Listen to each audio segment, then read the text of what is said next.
마태복음 8장 전반부의 말씀은 두 사람의 이야기를 나타내고 있습니다. 첫 번째 사람은 1절로부터 4절까지의 말씀에 나오는 나병 환자에 대한 이야기입니다. 그리고 두 번째 사람은 5절부터 13절 말씀에 나오는 백부장입니다. 이 두 가지 사실은 다른 성경에도 모두 기록되어 있습니다. 그런데 마태복음은 유독 이 두 말씀을 붙여서 기록하고 있음을 볼 수 있습니다. 여기에는 명백한 이유가 있다고 생각을 합니다. 오늘 그 이유에 대해서 함께 살펴보고자 합니다. 먼저 두 사람의 공통점에 대해서 살펴보고자 합니다. 두 사람의 공통점은 무엇입니까?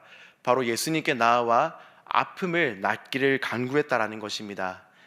나병 환자는 예수께 나아와 주께서 원하시면 나를 낫게 하실 수 있습니다 라고 고백을 하며 자신의 병 낫기를 구하였고, 백부장은 자신의 수하 중에 한 사람이, 자신이 귀하게 아끼는 한 사람이 아픔을 겪게 되자 예수님께 나아와 낫기를 간구하였습니다. 두 사람 모두 직간접적으로 몸이 많이 아픈 상황에 처해 있었습니다. 그래서 그 당시에 유명한 선지자이며 동시에 치유자라고 알려지셨던 예수님께 나아와 낫기를 간구하고 있습니다. 그렇다면 두 사람의 차이는 무엇입니까? 이 말씀에서 볼 수 있는 두 사람의 차이는 예수님에 대한 신뢰 정도의 차이라고 생각할 수 있습니다. 첫 번째로 나병 걸린 환자에 대한 이야기를 먼저 살펴보도록 하겠습니다. 나병에 걸린 한 사람은 예수님께 나아오는데 이 당시 예수님의 인기는 점점 높아져서 많은 사람들이 예수님께 모였다라고 볼 수 있습니다. 8절 1절 말씀을 보시면 예수께서 산에서 내려오시니 수많은 무리가 예수를 따랐다라고 표현하고 있습니다. 예수님께서 산에서 그리고 그 이전에 많은 기적을 행하시면서 사람들 사이에 이야기가 많이 높아졌고 예수님의 인기도 이 당시에 많아졌던 것으로 보입니다. 그러한 상황 가운데에서 나병 걸린 사람이 예수님께 찾아왔습니다. 본격적으로 나병 걸린 사람에 대한 이야기를 살펴보기 이전에 이 당시에 나병, 질병에 대한 인식을 먼저 생각해 보고자 합니다. 예수님 시대에 병에 걸렸다라고 하는 것은 단순히 아픔을 겪는다라는 그 이상의 의미를 가지고 있었습니다. 왜냐하면 성경 말씀에 군데군데 볼 수 있는 질병에 대한 기록은 하나님의 징계 방법 중에 하나였기 때문입니다. 그래서 사람들은 질병을 얻었다라고 하면 단순히 아픔을 겪는구나라고 생각하지 않고 그 사람이 아는 인식적이든 인식적이지 못하든 죄를 지었기 때문에 하나님께 징계를 받은 것으로 아픔을 생각하였습니다. 이러한 인식은 예수님께서 하시는 말씀에도 나타나고 있습니다. 마태복음 9장 2절 말씀을 보시면 중풍병자에게 예수님께서 낫게 하실 때 이렇게 말씀을 하십니다. 작은 자야 죄 사함을 받았느니라 라고 고백을 하십니다. 이러한 모습을 볼 때 예수님 당시에 예수님께서 활동하셨던 당시의 사람들에게 있어서 질병은 단순히 아픔이 아니라 징계의 일종으로 여겼던 것을 볼 수 있습니다. 그렇기 때문에 징계이기 때문에 질병에 걸린 사람을 부정하다고 여겼습니다. 단순히 기침을 콜록콜록해서 병균이 퍼져나가기 때문에 그를 부정하다고 여겼던 것이 아니라 죄를 저지른 사람이 앓게 되는 것이 징계, 질병이기 때문에 그를 부정하다고 여겼습니다. 그런데 나병은 그 중에 최상위 질병이었습니다. 과거에는 나병이라 불렸고 문둥병이라 불렸고 현대에는 한센병이라고 불리는 질병입니다. 이 질병은 찾아보니 최근에는 치료법이 개발되어 있지만 아직까지도 완치 그리고 완전히 방지하는 것은 불가능한 질병이라고 합니다. 그런데 지금의 의학 기술로도 이러한 정도의 치료법이 나와 있는데 과거에는 어떠했겠습니까? 한센병은 거의 치료가 불가능한 질병이었습니다. 한센병이 한 번 걸리면 낫기가 힘들었고 사회적으로 매장당하는 질병이었습니다.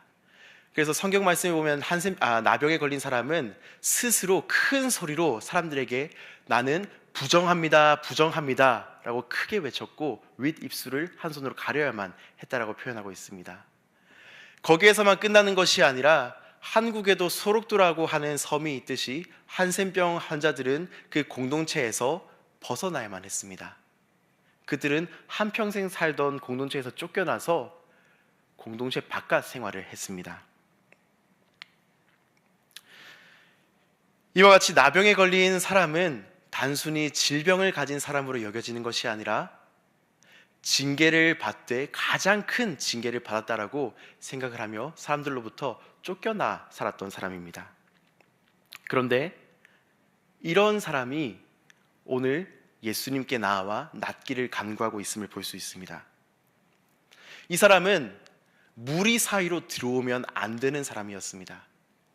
무리 사이로 들어와서 사람들과 접촉하면 사람들에게 부정함을 옮길 수 있다라고 생각했기 때문에 무리 사이로 들어오면 안 됐습니다. 그런데 지금 이 사람은 수많은 사람이 모여있는 한가운데로 조심스럽게 발걸음을 옮기고 있습니다.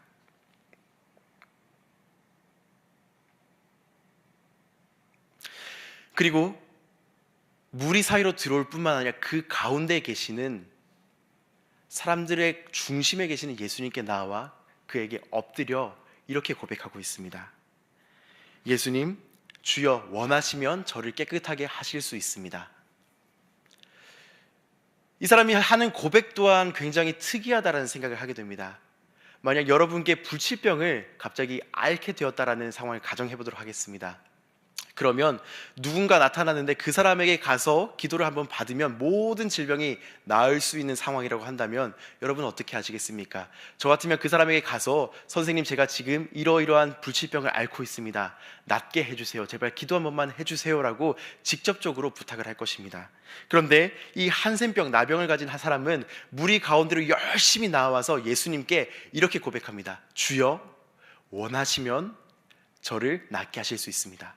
그 말인즉슨 뒤집어서 생각을 한다면 주께서 원하지 아니하신다면 저는 이 자리에서 죽어도 어쩔 수가 없습니다라고 하는 굉장히 소극적인 요청을 주님께 드리고 있는 것을 볼 수 있습니다.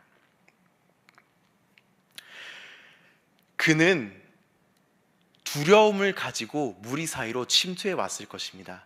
예수님을 만나기 위해, 예수님을 만나면 나을 수 있다라는 그 마지막 지푸라기를 잡는 심정으로 사람들 사이를 조심스럽게 헤치며 예수님께 나아왔을 것입니다. 그런데 그의 두려움은 다만 사람들을 두려워하는 것으로 끝나는 것이 아니라 만약 예수님께서 나를 내치시면 어떻게 하지라고 하는 두려움도 있었던 것으로 보입니다.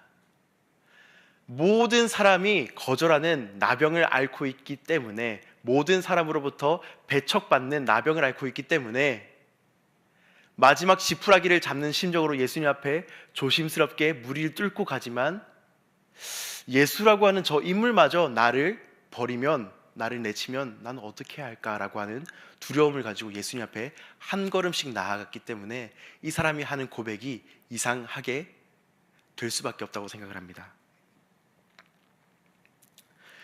이런 두려움을 가지고 예수님 앞에 나아간 사람에게 예수님께서 무엇라 말씀하십니까? 예수님께서는 먼저 말씀을 하시는 것이 아니라 손을 내밀어 그의 몸에 손을 대고 내가 원하노니 깨끗함을 받으라라고 고백하시는 장면을 볼 수 있습니다. 아마도 나병 환자는 나병을 앓게 된 이후로부터 그 어떤 사람과 접촉도 없었을 것입니다. 초반부에 나병 환자가 나병에 걸리게 되면 모든 사람이 알 수 있게끔 큰 목소리로 나는 부정합니다 라고 외쳤다라고 설명을 드렸습니다. 그 이유는 부지불식간에 나병 환자와 접촉하여서 부정함이 옮을 수 있기 때문에, 부정함이 옮아갈 수 있기 때문에 그것을 사전에 방지하고자 나는 부정합니다라고 크게 외쳤습니다. 그 이야기를 연장해서 생각해 본다면 이 사람이 나병을 앓게 된 이후에 그 사람과 의도적으로 접촉하려고 하는 사람도 없었을 것이고, 이 사람과 실수로 접촉을 피하려고 모든 사람이 노력을 했을 것입니다. 그런데 예수님께서는 의도적으로 이 사람의 몸에 손을 대십니다. 그리고 그가 이해할 수 있는 가장 따뜻한 표현으로 그에게 대답하십니다.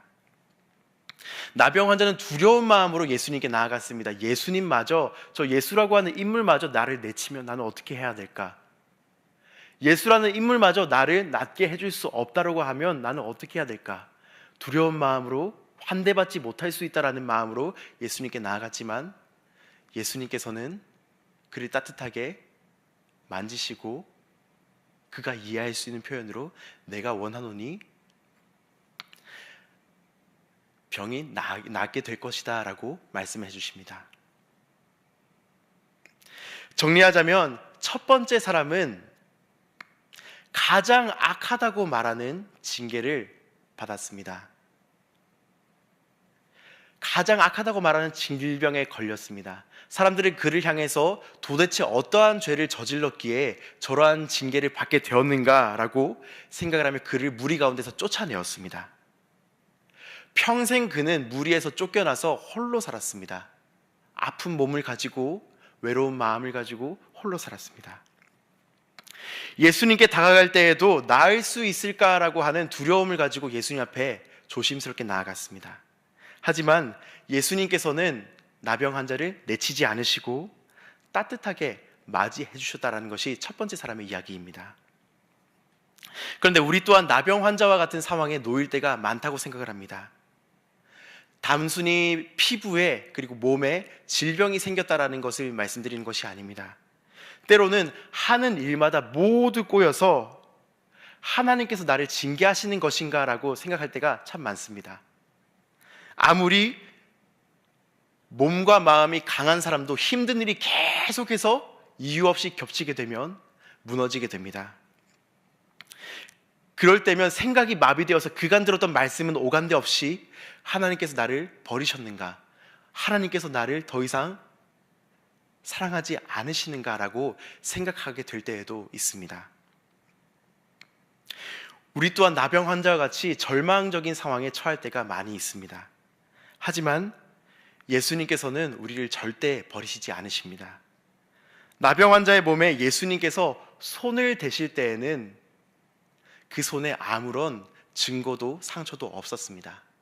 그런데 예수님께서 우리를 품어주시는 그 손에는 명확한 지우시지 않는 증거가 있습니다. 바로 우리를 사랑하시기에 십자가를 지셨다라는 명확한 증거가 있습니다. 예수님께서는 우리를 아주 끔찍히 사랑하시기에 결단코 버리시지 않으십니다. 불완전한 신뢰를 가지실 때에도 괜찮습니다. 그때마다 오늘 말씀에 나타나는 내 생각 속에 예수님이 아니라 말씀에 나타나는 예수님의 모습을 기억하심으로 나를 위해 십자가 지신 예수님의 모습을 기억하며 주님 손 꼭 붙잡고 다시 한번 일어설 수 있는 은혜가 있으시기를 소망합니다. 두 번째 백부장 이야기를 함께 살펴보도록 하겠습니다. 백부장은 이방인이었습니다. 이방인이었던 백부장이 자기가 아끼던 수하가 갑자기 몸이 마비되고 끔찍한 고통을 겪는 것을 보게 됩니다. 하지만 그는 예수를 찾아오게 됩니다. 나병 환자와 같이 나을 수 있을 것이라고 하는 기대를 가지고 예수를 찾아왔지만 그에게는 나병 환자보다 더 깊은 신뢰가 있었습니다. 더 확실한 믿음을 가지고 예수님께 나와왔습니다. 그래서 예수님께 나와서 내 부하가 지금 병에 앓고 있습니다. 말이 끝나기도 전에 예수님께서 그래 내가 같이 가겠다라고 말씀하시자 이 백부장은 확고한 믿음을 가지고 예수님께서 저희 집에 오시는 것을 감당하지 못하겠습니다. 단지 말씀으로만 해주십시오. 그러면 제 부하가 낫겠습니다라고 고백하는 인물입니다. 그래서 확고한 믿음을 통해서 예수님께 칭찬받는 인물입니다. 나병 환자와 백부장을 비교하다 보면 몇몇 가지 차이점이 보입니다. 먼저는 종족의 차이입니다. 나병 환자는 유대인의 그 문화를 따라서 행하는 것으로 보아 유대인이었습니다. 하지만 반면에 조금 전에 말씀드렸던 것과 같이 백부장은 이방인이었습니다. 이방인이며 가버나움이라고 하는 도시에 주둔하고 있는 지휘관이었습니다. 그는 로마 황제로부터 파견을 받아 가버나움에 파견 근무를 하고 있었습니다. 또 하나의 차이점은 신뢰 정도의 차이입니다. 나병 환자는 두려운 마음을 가지고 예수님께서 나를 내치시면 혹은 예수님께서도 나를 고치지 못하시면 어떻게 할까라고 하는 두려움을 가지고 예수님께 나왔습니다. 반신반의하는 마지막 지푸라기를 잡는 심정으로 예수님께 나왔습니다. 그런데 반면에 백부장은 확고한 신념을 가지고 예수님께 나왔습니다. 예수님이라면 말씀으로만 하셔도 내 수하가 나을 줄을 나는 확실히 믿습니다라고 하는 확고한 신뢰를 가지고 예수님 앞에 나왔습니다. 그런데 이 두 인물의 모습은 모든 크리스찬의 모습을 대표하는 것 같이 보입니다. 크리스찬 중에 한 부류는 자신이 교회에 속해 있기 때문에, 교회에 출석하기 때문에, 주일 예배에 참석하기 때문에 구원을 얻을 수 있고 더 이상 내 삶 가운데 고난이 없을 것이라 고백하는 사람들이 있습니다. 그러한 말씀을 많이 들으시며 지내오셨을 것이라 생각을 합니다. 예수 믿으면 복 받습니다. 예수 믿으면 만사 형통됩니다. 하지만 이러한 사람은 그가 가지고 있는 정답지 밖의 문제가, 정답지에는 답이 없는 문제가 생길 때 바닥까지 좌절하고 맙니다. 다른 한 부류의 사람은 뒤에 믿게 되었지만 확고한 믿음을 가지고 살아가는 사람들입니다. 이들은 힘든 일이 찾아와도 주님을 향한 신뢰가 깨어지지 않습니다. 위기의 순간에 주님께 나아가서 주님의 도움을 구하는 사람들입니다. 또 한 부류는 고난 앞에 쉽게 좌절하는 사람들입니다. 이들은 고난이 찾아오면 넘어지고 좀처럼 일어나기가 힘들어하는 사람들입니다. 다시 한번 힘을 내어 일어났지만 또 다른 종류의 고난이 찾아왔을 때 넘어져서 완전히 파괴되어 있는 사람들입니다. 또 한 부류의 사람들은 고난을 담대하게 겪어내는 이들입니다. 백부장과 같이. 이들은 고난의 상황에 좌절하거나 멈춰있지 않습니다. 주님께 나와 주님의 은혜를 구하고 한 걸음씩 전진하는 사람들입니다. 힘든 상황 가운데에서도 주님을 굳세게 붙잡는 사람들입니다. 감당하지 못할 시험을 주신 바가 없다라는 것을 확고하게 믿고 고난을 감사함으로 견디는 사람들이 있습니다.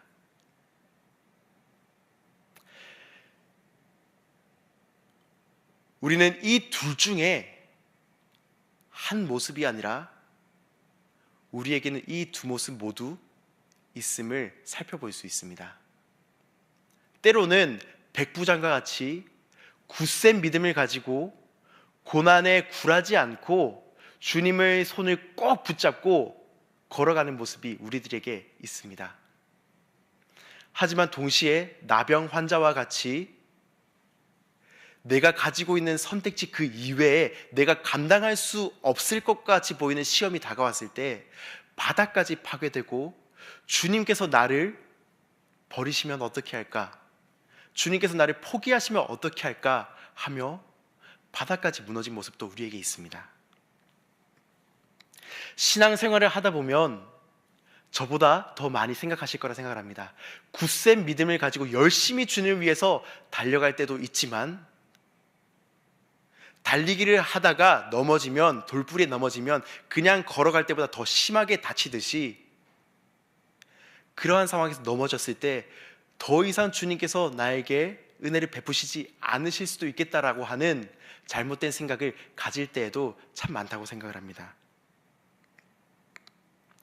나병 환자의 모습도 우리가 가지고 있는 신앙 여정의 한 모습이고, 백부장의 모습도 우리가 걸어가고 있는 신앙 여정의 한 모습, 우리가 추구해야 하는 한 모습이라는 것을 오늘 말씀을 통해서 볼 수 있습니다. 그런데 오늘 말씀을 보면 주님께서는 어느 한편의 사람을 택하시는 것이 아니라 우리 주님께서는 양쪽 모두의 사람을 품으신다라는 것을 말씀을 통해서 볼 수 있습니다. 나병 환자에게는 나병 환자에게 맞는 위로와 복을 주셨고 나음을 주셨고, 백부장에게는 칭찬과 격려를 아끼지 않는 분이라는 사실을 오늘 말씀을 통해서 볼 수 있습니다. 주님께서는 우리가 어떠한 모습이든지 간에 상관없이 우리를 사랑하시는 분이십니다. 주님께서는 우리가 주님 앞에 잘 살 때만 사랑하시는 분이 아니라 우리가 넘어져서 바닥에 있어서 두려워할 때에도 우리를 여전히 사랑하시는 분이십니다. 주님께서는 우리를 너무 사랑하셔서 하늘 보좌를 내려놓고 이 땅 가운데 내려오셨고, 우리와 함께 그 나라에 들어가기 위해 우리를 위해 죗값을 다 십자가에서 치러주셨습니다. 죽음을 견뎌내셨습니다. 거기에서만 머무르는 것이 아니라 부활하시고 승천하시고 다시 오실 날을 지금도 기대하고 기다리고 있으신 분이 바로 우리가 사랑하는, 우리를 사랑하는 주님이십니다. 오늘 나병 환자와 같이 힘들고 어려운 상황 가운데 있으십니까? 이 아침 다시 한번 나를 위해서 십자가 지신, 나를 끔찍히 사랑하시는 주님의 사랑을 묵상하실 수 있는 은혜가 있으시기를 소망합니다. 그래서 주님 손 꼭 붙잡고 다시 한번 일어날 수 있으시기를 소망합니다. 오늘 백부장과 같이 주님을 향한 믿음을 붙잡고 계신 분이 있으십니까? 주님의 격려의 음성을 듣고 주님과 함께 주님을 따라서 한 걸음씩 전진하실 수 있는 은혜가 있으시기를 소망합니다. 이 아침 기도할 때 우리의 필요를 먼저 주님께 아뢰기보다 나를 향한 주님의 사랑을 먼저 돌이켜 보실 수 있는 은혜가 성도님 한 분 한 분에게 있으시기를 소망합니다.